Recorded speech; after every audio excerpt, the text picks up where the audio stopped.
আগামী কালকের জন্য আমাদের আজকে পেন্টিং করা হচ্ছে। যারা খেলায় যাওয়ার জন্য প্রস্তুতি নিচ্ছেন আগামীকাল বেদবেড়িয়া মাদ্রাসার কাছে চলে যাবেন অংশগ্রহণ করতে। আপনারা চলে যাবেন, হয়েছে? পেন্টিং করছে, কালার করছে।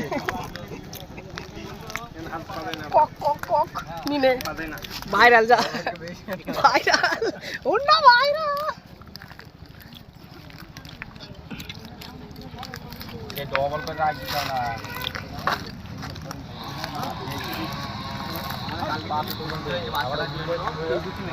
এই তোটা ঘন ধরা হয়ে যায় কিন্তু ওরা আলাদা করে তুই দিও। সব কালার করছে কেন নাই লাগাবে অলরেডি তিনটে হয়ে গিয়েছে। তবে এইটাই হলো দিয়ে দাও। ওটা নাম লিখবো শুনে শুনে হাতে